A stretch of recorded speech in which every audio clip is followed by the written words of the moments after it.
Hello, I'm Stuart McLean, and this is the Red Volvo.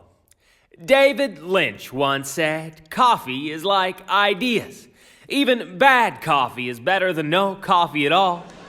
And I can't talk about coffee and bad ideas without talking about the time Dan, Jeremy, Aaron, and Cody went on their first coffee bender.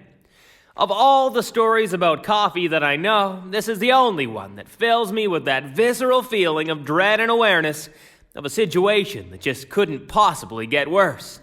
That jittery feeling that is like unto the feeling of flying into the airport in Yarmouth, Nova Scotia in a Cessna 162 Skycatcher during hurricane season, and you look over at the pilot for confidence, and he just says, "It's been nice knowing you." This is the story of four men, Daniel Jewell, Cody LeBlanc, Aaron Bruce, and Jeremy Richard Waterman, who on Sunday, July the 9th, 2014, had a great idea. Sunday was the day that the boys brewed their first batch of cold-brewed coffee. They sat in Cody's bachelor apartment around the keg to sample from their bounty. "This is delicious," said Aaron as he poured himself another pint. "I've been thinking," said Daniel. "Me too," said Jeremy. "This is delicious," Aaron said once again. Finishing his glass, he poured himself another. "I was thinking," said Daniel, "that we could go into business selling cold coffee." Cody gasped. "Business?" A confliction of emotions flicked across his face, like playing cards bursting out of the hand of his cousin Justin. You see, Justin, being an amateur card shark, loved to surprise his unsuspecting victims with an exhibition of his favorite trick, 52 pickup. Excitement, hope, greed, confusion, and finally the last card, horror. Aaron dropped his glass. "What?" Daniel said. My eyes are pressing against the back of my glasses," Aaron said. "That's how you know it's working," Daniel replied. "Oh, and I forgot to mention there was a cat. She was Cody's cat. He'd found her meowing at his door when he moved into the city 7 years ago. Her name was Old Greg. She was a mottled, dirty cream color, and she had 6 toes on her left paw. She had one missing eye, and her tail was bent sideways at the tip. She was the only cat that Cody had ever known to pant like a dog, her tongue drooping from the side of her mouth. Old Greg was the ugliest cat alive. She looked a little like a catfish. That is, of course, why Cody named her Old Greg. It was a proud name for a catfish. Now, Old Greg had been secretly drinking that cold brew this whole time, and the effects of the caffeine were beginning to reveal themselves. Old Greg was hovering 13 to 17 centimeters above the floor. "Is everyone seeing this?" Aaron said. Dead silence. That old cat floating there in the middle of the room was the last thing any of them remembered seeing that night. The coffee was too strong, and the events of the next 37 minutes would only be remembered by the people they came across during their coffee-fueled parade through the city. 37 minutes later, Cody woke up alone on his apartment floor with cold sweats. He was troubled to find a .357 Magnum revolver in his right hand and a stick-and-poke tattoo on his arm that just read, "Eat it all." Old Greg was sitting on his chest. "What just happened?" he said. Old Greg didn't answer. There was a pounding at the door. It was Dan. Dan walked into the apartment soaking wet from head to toe. "What happened to you?" Cody said. "I was in the harbor," Dan answered. This took a moment to sink in. "Why were you in the harbor?" Cody finally managed to ask. "Well, I'll tell you," Dan said. "After a few cold-brewed coffees, I decided I needed some fresh air. I walked down to the harbor to clear my head." Now, Dan was known to frequent the Halifax harbor. On most evenings devoid of incident, the ocean breeze helped him think. But on this particular evening, right in front of Dan's eyes, still pressed up against the inside of his glasses, a harbor hopper lost control near a cow's ice cream stall and capsized into the harbor. The harbor hopper is an amphibious vehicle originally built to carry supplies to American troops fighting in France and Germany during the Second World War. An entire brigade of hoppers had been acquired by the Halifax Ministry of Tourism and painted to resemble oversized frogs. The hoppers were known to make a throaty ribbit whenever they passed unsuspecting pedestrians. On a summer's evening, it was not uncommon to see those frogs crawling around Halifax, stuffed with German tourists from the cruise ships that would stop over for the evening. This irony went largely unnoticed. The harbor hopper was run off the road by someone in a red Volvo and into the ocean, Dan said. I thought those vehicles were built to float, said Cody. It was floating, Dan replied, upside down. There were 17 tourists splashing around in the water, Dan said, and I jumped in and pulled them all back to shore. One of the final passengers to be saved was an American tourist who was built like an iceberg, narrow at the top and impossibly expansive at the bottom. The American was struggling to keep his head above the water. The current was pulling him out to sea. Dan swam up to him and tried to pull him back to shore. It was like watching a tugboat trying to pull an ocean liner to the dock.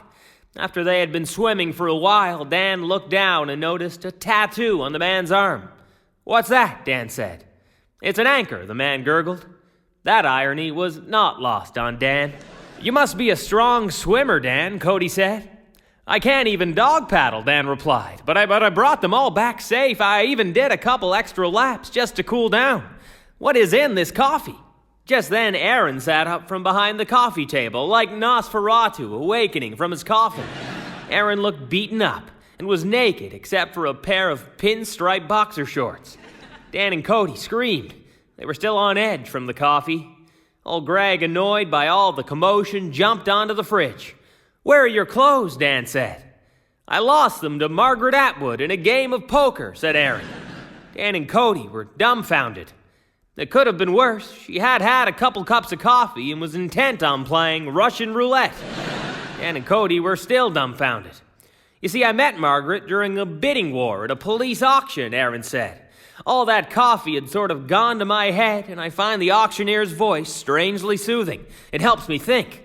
So I went down to the auction grounds, and there was a great deal on an old Volvo. But Margaret outbid me. What color was the Volvo? Dan inquired. Red, said Aaron. What does it matter? No reason, said Dan. It seemed as though Margaret Atwood, a Canadian celebrity known for such literary masterpieces as The Handmaid's Tale, Oryx and Crake, and The Blind Assassin, was also a sucker for a good deal. It was hard to imagine her casually bidding on used vehicles, but there she was.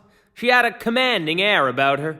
Her presence brought about an inexplicable fear in Aaron. Margaret had offered Aaron a ride in her newly acquired red Volvo, almost as if to add insult to injury. Aaron had intended on returning home, but as these trips retold by friends often do, it ended in a dank basement with a gambling syndicate. She made me fight a horse, Aaron said, and I won. Aaron smiled wide and revealed that one of his front teeth was missing. What's in this coffee? Aaron whistled.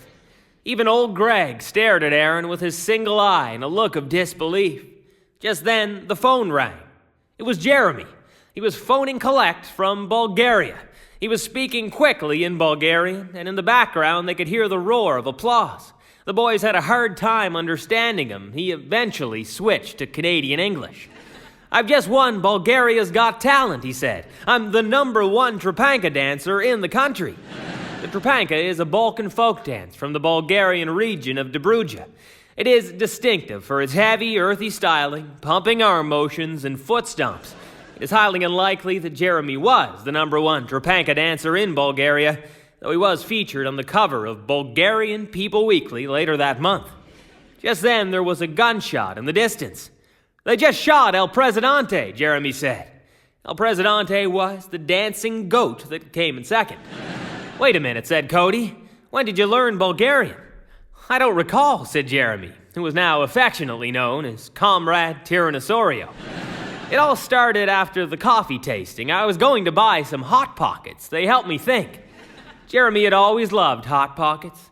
The way the hot cheese stuffing burst joyfully out of its constraining, doughy case reminded him of pillow fights with his younger brother. Pizza was important to Jeremy, perhaps nearly as important as coffee. I was at the grocery store, Jeremy recalled. I was helping an old woman put some groceries in her Volvo.